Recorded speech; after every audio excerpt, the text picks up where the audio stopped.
Hello বন্ধুরা, something পাইসি চ্যানেলে তোমাদের স্বাগতম। চলে এসেছি নতুন একটা ভিডিও নিয়ে। আর আজকের ভিডিওতে আমরা ক্লাস 9-এর নতুন কারিকুলামের গণিত বইয়ের বাস্তব সমস্যার সমাধানে সহজ সমীকরণ অধ্যায়টির দ্বিতীয় অংশ নিয়ে আলোচনা করব। যদি তোমাদের বাস্তব সমস্যার সমাধানের সহজ সমীকরণ অধ্যায়টি জানার প্রয়োজন হয়, তাহলে এই ভিডিওটি তোমার জন্য। আজকের ভিডিওতে আমরা নবম শ্রেণীর গণিত বইয়ের 126 পৃষ্ঠায় যে অপনয়ন পদ্ধতিতে সমাধান করার জন্য যে একক কাজের বক্সটা দেওয়া হয়েছে, সেই বক্সের আমরা 3 নম্বর এবং 4 নম্বর সমস্যাটা সমাধান করব। তো 3 নং যে সমস্যাটা দেওয়া হয়েছে সেখানে হচ্ছে প্রথম সমীকরণটা দেওয়া আছে। হচ্ছে x/2 প্লাস x/3 ইকুয়াল হচ্ছে 8। তো আমরা প্রথম সমীকরণটা লিখছি x/2 প্লাস x/3 ইকুয়াল হচ্ছে 8, এবং দুই নম্বর যে সমীকরণটা দেওয়া আছে সেটা হচ্ছে 5x/4 মাইনাস 3y ইকুয়াল হচ্ছে -3। তো প্রথম সমীকরণটার দিকে লক্ষ্য করলে আমরা দেখব যে এই সমীকরণটার মধ্যে কিন্তু কোনো y নাই। তো সেক্ষেত্রে এখানে y হওয়ার কথা ছিল, এই যে x/3 আছে, এখানে y/3 হওয়ার কথা ছিল। যাই হোক, বইতে যেভাবে দেওয়া আছে আমরা সেভাবে সলভ করব। তো 1 নং সমীকরণ থেকে আমরা কি লিখতে পারি? 1 নং সমীকরণ থেকে আমরা লিখতে পারি, যেহেতু হচ্ছে অপনয়ন পদ্ধতিতে সমাধান করতে হবে, তাই আমরা হচ্ছে প্রথমত লসাগু করলাম। তো লসাগু হচ্ছে 6 হয়, লসাগু 6 হয়, এবং লসাগুকে প্রথম যে অঙ্কটা আছে x/2, তো হর দিয়ে ভাগ করলে আসবে হচ্ছে 3, এবং সেই অ্যান্সারটাকে 3 দিয়ে x দিয়ে গুণ করলে হবে হচ্ছে 3x। একইভাবে হবে হচ্ছে 2x ডান পাশে, 3x প্লাস 2x/6 ইকুয়াল হবে হচ্ছে 8। এখন 3x আর 2x এপাশে থাকলো, এবং 6 যে ভাগ আকারে ছিল সেই 6টা ওপাশে গিয়ে গুণ হয়ে যাবে 8-এর সাথে। তো আমরা জানি 6 48 হলো। 3x প্লাস 2x হবে হচ্ছে 5x ইকুয়াল হবে হচ্ছে 48। তো এই 5x ইকুয়াল 48, এটা আমরা সরাসরি 3 নং সমীকরণ দিয়ে দিলাম। তো এইখানে 3 নং সমীকরণে কিন্তু y এর কোনো অস্তিত্ব নাই। তো সেক্ষেত্রে আমরা এখন 2 নং সমীকরণ থেকে একই কাজ করব, অর্থাৎ 2 নং সমীকরণ থেকে আমরা কি লিখতে পারি? একইভাবে এখানে লসাগু যায় হচ্ছে 4। তো লসাগু 4 গেলে 4 নং সমীকরণ 2 নং সমীকরণটা আমরা লিখলাম।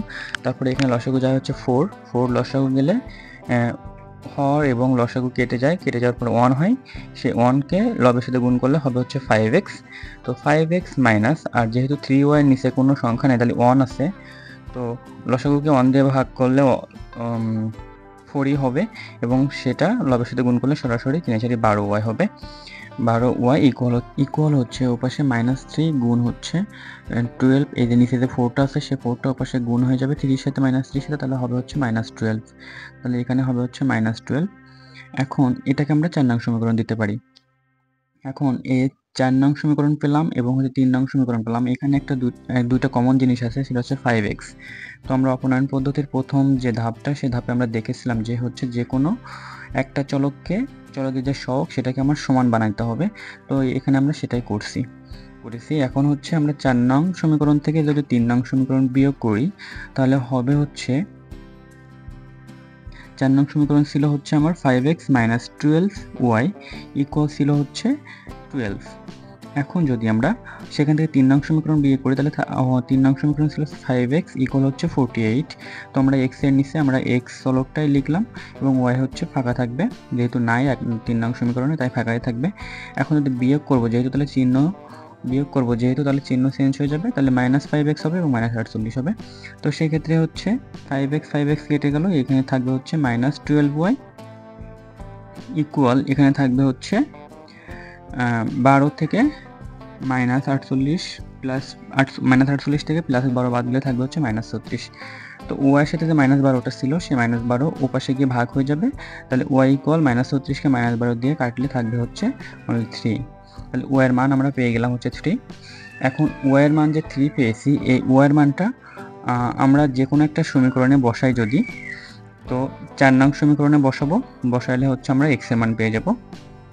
তো y এর মান 3 যদি আমরা 4 নং সমীকরণে বসাই, তাহলে হবে হচ্ছে 5x মাইনাস 12y ইকুয়াল হচ্ছে 12, এটা ছিল আমার। তো তো 5x ইকুয়াল আমরা -12টাকে ওপাশে -12y-টাকে ওপাশে নিয়ে গেলে হবে হচ্ছে +12y, এবং 12 ইন্টু y এর মান ছিল 3, তাহলে 12-র সাথে 3 গুণ করলে হবে হচ্ছে 36, তাহলে 36 আর 12 যোগ করলে হবে হচ্ছে 48, তাহলে হচ্ছে 5x ইকুয়াল আমরা লিখতে পারি 48, এবং এই 48কে ভাগ করবো হচ্ছে 5 দিয়ে, কারণ 5টা এপাশে বাম পাশে x এর সাথে গুণ আকারে ছিল, এপাশে গেলে ভাগ হয়ে যাবে, তাহলে x ইকুয়াল হবে হচ্ছে 48/5, অর্থাৎ 48/5, এটা হচ্ছে x এর মান। তো এটাই হচ্ছে x এর মান এবং y এর মান হচ্ছে 3, তো আমরা লিখতে পারি নির্ণেয় সমাধান x, y ইকুয়াল 48/5 ইকুয়াল হচ্ছে 3, ওই কমা হচ্ছে 3, তো এটা হচ্ছে আমার নির্ণেয় সমাধান। এটা কেমন একটা হলো, যা ওই যে বইতে যে সমীকরণ দুইটা দেওয়া আছে সেখানে প্রথম যে সমীকরণটা ছিল সেটা হচ্ছে x/2 + x/3, এখানে y/3 হওয়া উচিত ছিল। যাই হোক, বইতে যেভাবে দেওয়া আছে আমরা সেভাবে সমাধান করলাম। তো আমরা একটু রিভিউ করি। তো 1 নং সমীকরণ থেকে আমরা x এর একটা মান বের করছি, সেখানে 5x = 48 আসছে। একইভাবে 2 নং সমীকরণ থেকে আমরা একটা মান বের করছি, সেখানে 5x - 12 = 12 আসছে। তো এখান থেকে এখন যদি 4 নং থেকে আমরা যদি 1 নং সমীকরণ বিয়োগ করি, 4 নং সমীকরণ থেকে যদি 3 নং সমীকরণ বিয়োগ করি, তাহলে হচ্ছে আমরা y এর মান পেয়ে যাব, এবং y এর মান যে কোনো একটা সমীকরণে বসিয়ে আমরা x এর মান পাবো। এখন আমরা 4 নং সমস্যাটা সমাধান করব। তো 4 নং সমস্যাটা সমাধান করার ক্ষেত্রে এটা দেখে, অঙ্কটা সহজ একটা অঙ্ক, এবং এটা দেখে ভয় পাওয়ার কোনো দরকার নেই।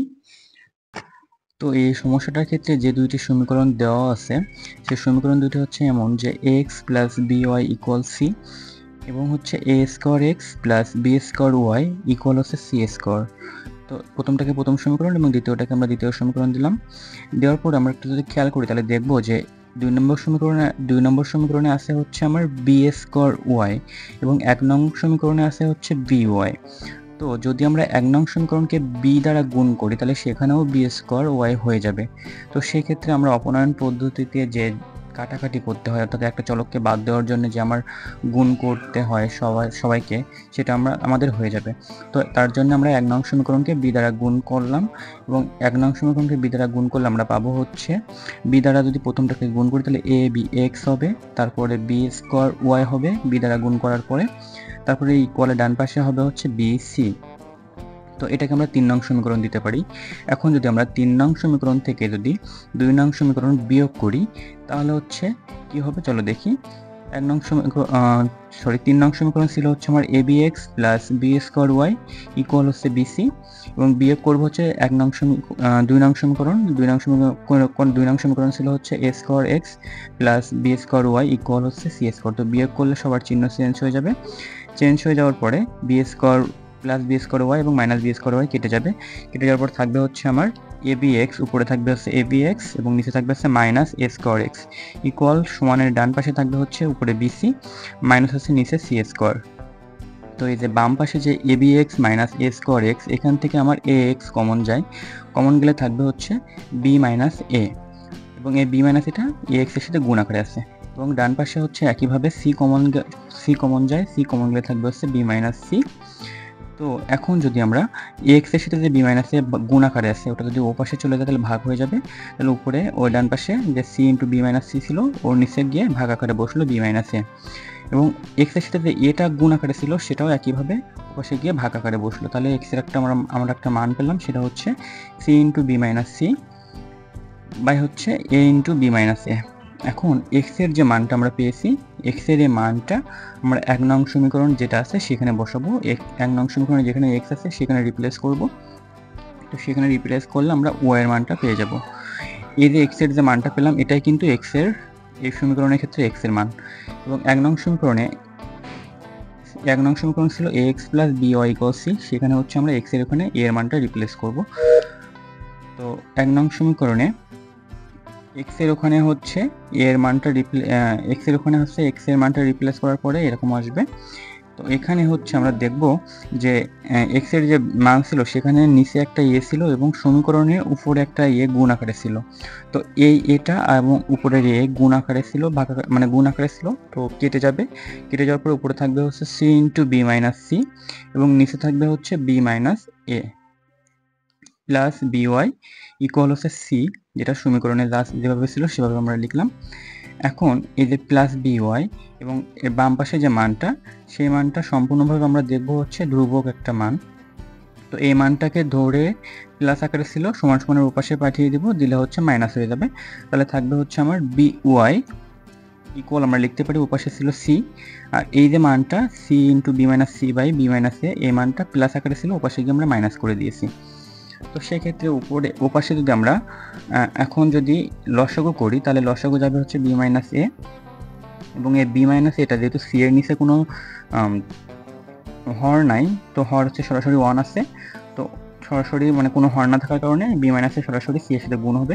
গুণ করলে হবে হচ্ছে বিসি মাইনাস হচ্ছে এসি, একবার সি একবার বি এর সাথে গুণ হবে তাহলে বিসি হবে, মাইনাস হচ্ছে সি একবার এ এর সাথে গুণ হবে তাহলে হবে হচ্ছে এসি। এবং তারপরে ছিল মাইনাস, এবং হচ্ছে এখানে বি মাইনাসে হর আর লসাগু কেটে যায়, কেটে গেলে উপরে ছিল হচ্ছে C into B minus C, তো সেটাকে আমরা গুণ আকারে লিখলে এবং মাইনাসের জন্য চিহ্ন পরিবর্তন হয়ে যাবে, তার জন্য হবে হচ্ছে মাইনাস বিসি এবং হচ্ছে মাইনাসে মাইনাসে প্লাস সি স্কোয়ার, এমন হবে। তো সেই ক্ষেত্রে এখন আমরা এই যে ওয়ার সাথে যে বি গুণ আকারে ছিল সেটা উপরে গিয়ে ভাগ হয়ে যাবে, উপরে হচ্ছে প্লাস বিসি এবং মাইনাস বিসি কেটে গিয়েছে, এবং উপরে আসে হচ্ছে সি স্কোয়ার মাইনাস হচ্ছে এসি, এবং এই যে এখান থেকে এবং নিচে ছিল হচ্ছে বি মাইনাস এ, এবং এখান থেকে যে ওয়ার সাথে বি গুণ আকারে ছিল সেটা উপরে গিয়ে ভাগ হওয়ার পরে হবে হচ্ছে উপরে ছিল হচ্ছে সি স্কোয়ার মাইনাস এসি, নিচে হচ্ছে বি ইন্টু বি মাইনাস এ হবে, এবং উপরে যে সি স্কোয়ার মাইনাস এসি এখান থেকে সি কমন যায়, সি কমন যাওয়ার পরে থাকবে হচ্ছে সি ইন্টু সি মাইনাস এ, এবং নিচে থাকবে হচ্ছে বি ইন্টু বি মাইনাস এ, এটাই হচ্ছে ওয়াই এর মান। তো আমরা নির্ণয় সমাধানে লিখতে পারি যে X comma Y equal X এর যে মান ছিল সেটা হচ্ছে C into B minus C by হচ্ছে A into B minus A, এটা হচ্ছে এক্স এর মান। কমা দিয়ে আমরা লিখতে পারি ওয়াই এর যে মানটা সেটা হচ্ছে C into C minus A by হচ্ছে B into B minus A, এটা হচ্ছে ওয়াই এর মান। তো এক্স এবং ওয়াই এটাই হচ্ছে নির্ণয় সমাধান, অর্থাৎ এক্স এবং ওয়াই এর মান হচ্ছে এটাই। ধন্যবাদ সবাইকে। যদি তুমি সামথিং পাইসি চ্যানেলে নতুন হয়ে থাকো তাহলে অবশ্যই সাবস্ক্রাইব করো এবং নোটিফিকেশান বেলটি অন করে দাও, যাতে তুমি আমাদের সাথে আপডেটেড থাকো এবং কোনো আপডেট তুমি মিস না করো।